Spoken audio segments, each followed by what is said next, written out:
If you've tried to search personal finance content to learn more about a certain topic, you've probably noticed that there are a lot of terms and words mentioned that we definitely didn't learn in school. So in this video, we're going to walk through some of the most important financial terms for you to know, broken down by category. So first, we've got investment terms, and one of the most confusing and most common acronyms out there is IRA, which stands for Individual Retirement Account. This is just like a checking or savings account, but instead of just holding cash, it lets you invest in things like stocks or bonds. The two most common types of IRAs are traditional and Roth IRAs, and these give you special tax breaks when you contribute money for retirement. And then if you're self-employed, you'll have access to both of those accounts, and then also SEP and simple IRAs. And essentially they're about the same thing, but they have higher contribution limits and they let both you and your business save for retirement. Next is one that you're probably familiar with, and that's 401k. And the reason it's called a 401k is because that's the section of the tax code that does the regulation and all the rules for the plan. So it doesn't really stand for anything, and just like the IRAs, it gives you special tax breaks when you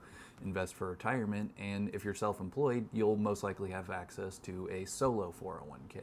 Next up, we've got ETFs and mutual funds. And ETF stands for Exchange Traded Fund, and this just means that you can buy and sell the investment on an exchange just like a stock. And these are two of the most common investments because instead of having to pick individual stocks and try and get lucky, ETFs and mutual funds are just like a little basket of a lot of different investments all wrapped up into one investment. And the last investment term I want to touch on is equity. And you've probably heard the term equity mentioned in different contexts before, like how much equity you have in your home, but in an investment setting, an equity is the same thing as a stock. The reason the terms are interchangeable is because equity means ownership, and with a stock, you're buying equity in the company. You're essentially becoming a partial owner. Next, I want to touch on a couple insurance terms, and the first one is premium. And whether it's car insurance or health insurance, your premium is the regular payments that you have to make to keep the plan active. You may pay monthly, quarterly, or even annually, but one thing to note is that the higher your premiums are, the lower your deductible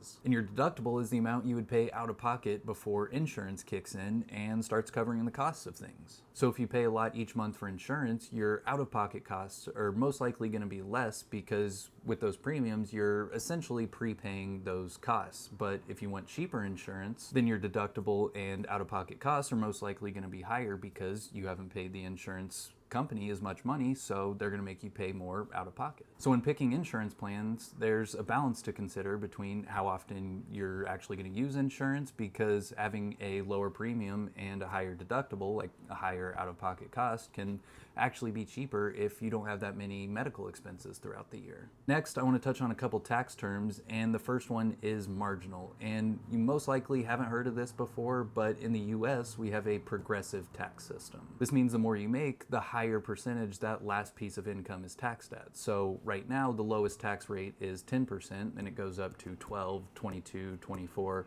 all the way up to 37%. So your marginal tax rate is the rate applied to the last bit of income that you earned. So for example, if you earned $85,000 and you were single, your marginal tax rate would be 22%. But because we have a progressive tax system, you're not paying that 22% on all $85,000, so your overall tax rate is called your effective tax rate. Lastly, I want to touch on a few estate planning terms because they're super important for your overall financial life, but they don't get talked about a lot. So the first one I want to touch on is a will. A will is a legal document that just kind of lays out how you want all your assets and all your affairs handled after you die. And if you don't have one, there's a pretty good chance that the state will be the one who decides how everything's handled and distributed. Another estate planning tool is a trust, and there are a lot of details and intricacies that go into all the different types of trusts, but the general idea is that it's an agreement where you give someone the power to hold and manage your assets based on specific scenarios. So for example, trust fund kids, their parents would have set up a trust, put money inside of it. They might have named someone to manage those assets throughout the years, and then they could have set up so once those kids reach a certain age, that money is automatically distributed out to them.